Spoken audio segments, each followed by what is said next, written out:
Today we have another bite-sized episode that I'm excited about. It's one of those episodes that can change your life. We're talking about mindset, three keys to a resilient mindset, a resilient money mindset, I should say.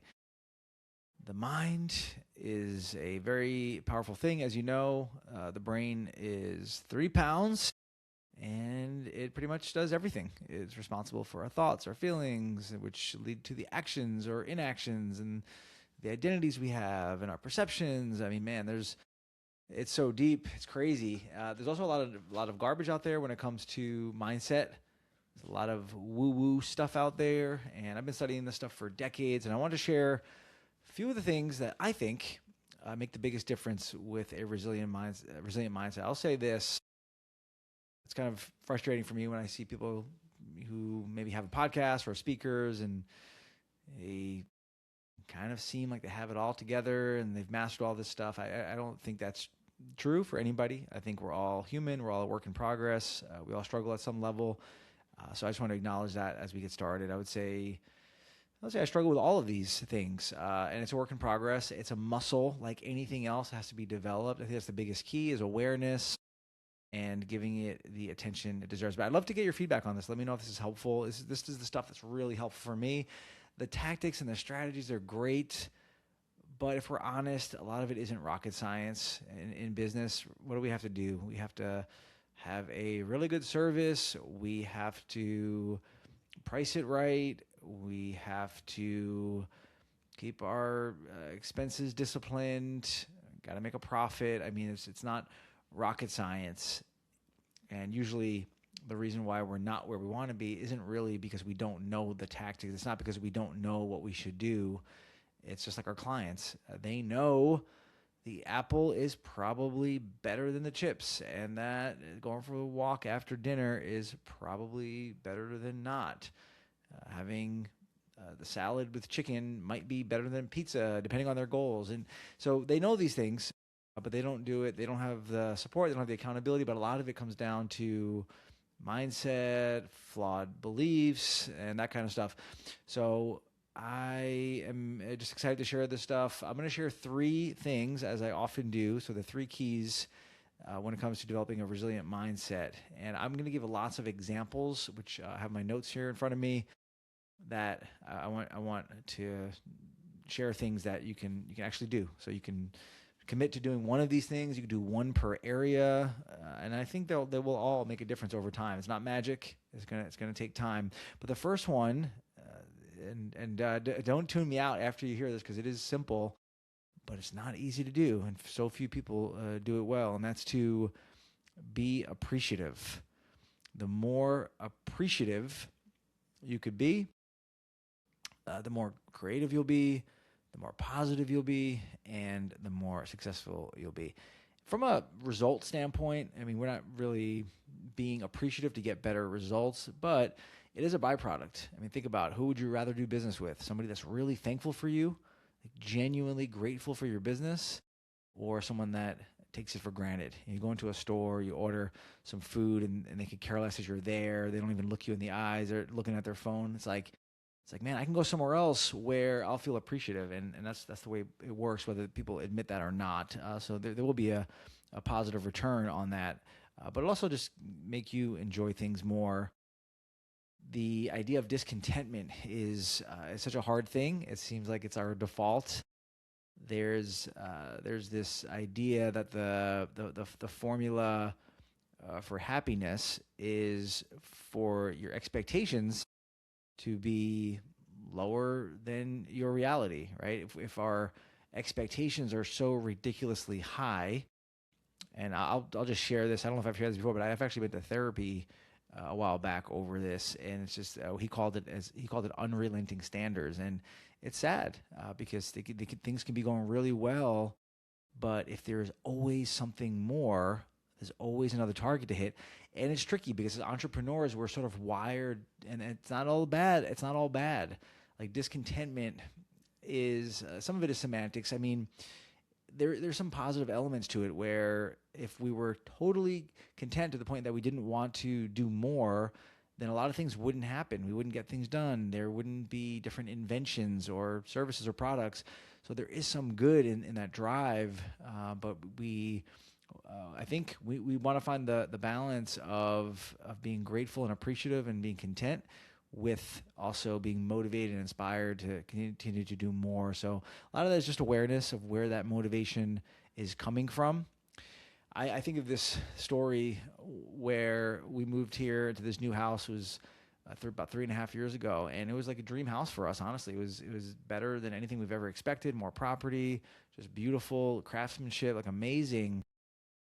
Coming from where we came from, there was actually two sides to the story. One is when we were selling our house, we had a yard sale, and a guy comes. He's an older guy. I was in my early 40s. This guy was probably in his mid 50s. And he looks at me and he says, "Man, I couldn't imagine selling a house like this."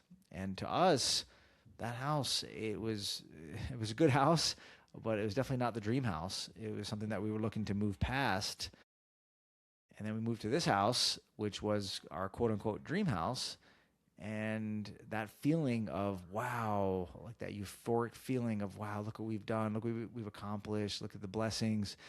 It lasted about 5 minutes. We went for a walk. I saw some things on some other houses that ours didn't have.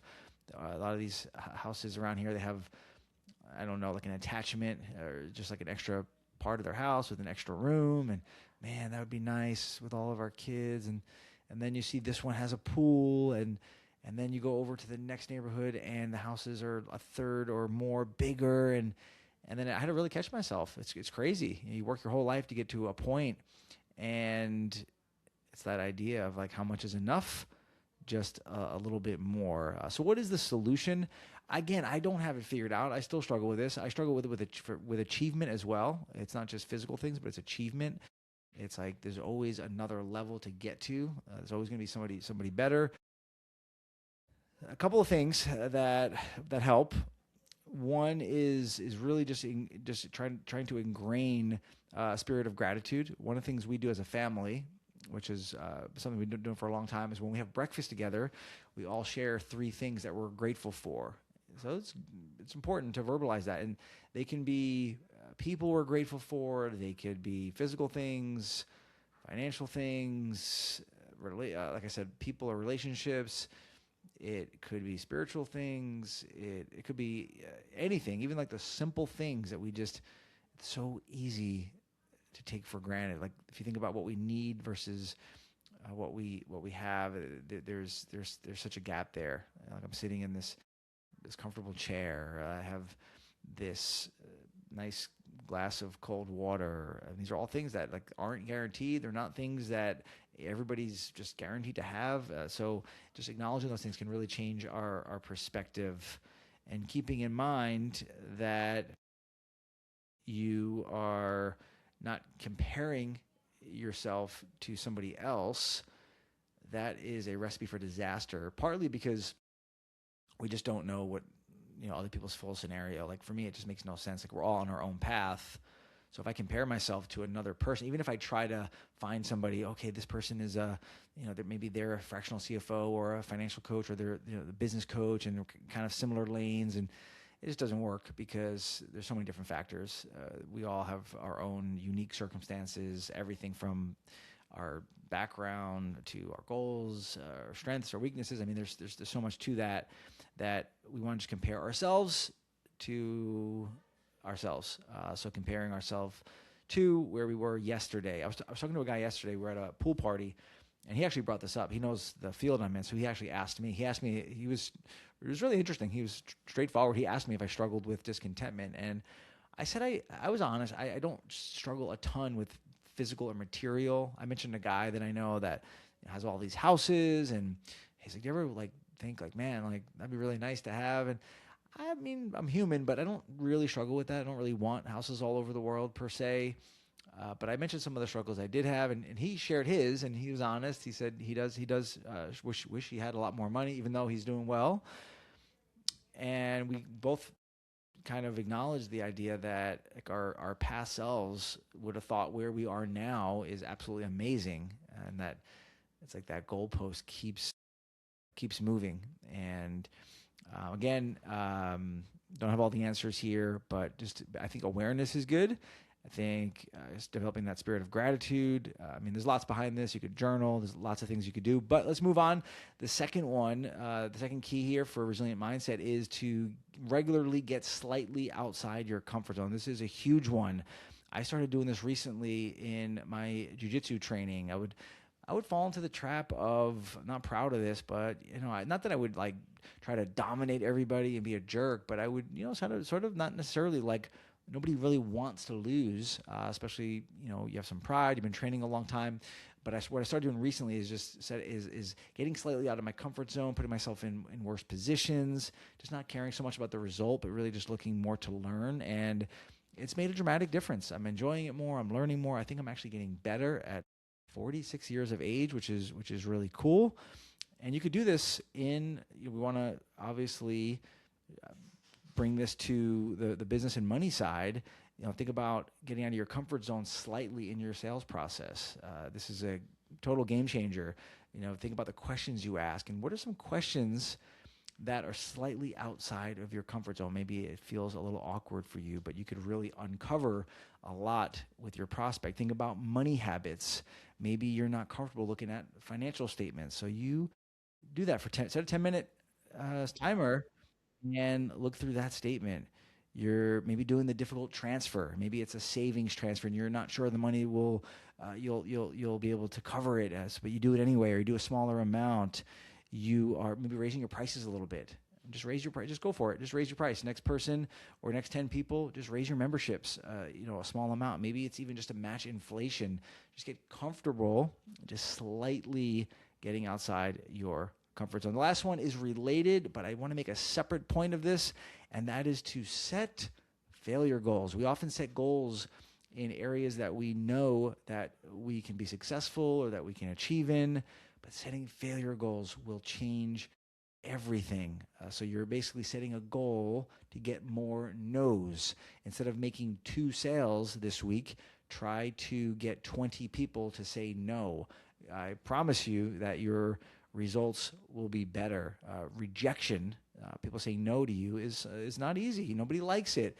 So it's a muscle that has to be developed. I think of sports, I think of jiu-jitsu, I think of MMA. I mean, even the very best fighters, they lose, and they have to learn how to lose. If they just said, I'm only going to fight if I win every match, it wouldn't work, because that's not possible. They have to risk losing. So they're not necessarily setting failure goals. It's sort of a play on words. You're not necessarily purposely failing, but you're doing things where there's a chance that you can fail, so that you can not leave so much on the table. There's this idea that Benjamin Hardy talks about of setting impossible goals. And the idea is that the goal you set will dictate the actions. If you set a goal that says, I'm going to make $100,000, you'll create one set of plans and actions. But if you set a goal of, I'm going to make $1 million in the next 2 years, your entire strategy and all of your actions, everything will have to change. Your prices, who you're serving, probably your model. I mean, all of these things. That's just an example. I'm not telling you to set that goal, but there is something about setting a failure goal, setting a goal. He calls it an impossible goal. It feels like it's not even possible, because what it does is it makes you more creative. It just changes how you go about things. I have lots of examples on this one. Partnership outreach.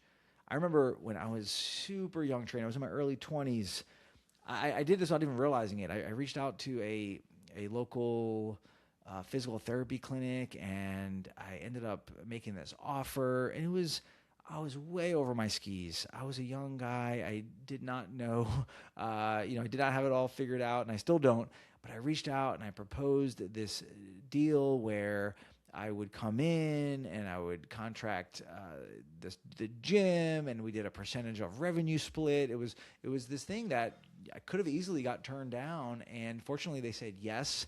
And that was a big part of my career that led to some other things. Just an example, like what partners can you reach out to that may feel a little uncomfortable? Maybe they'll say no.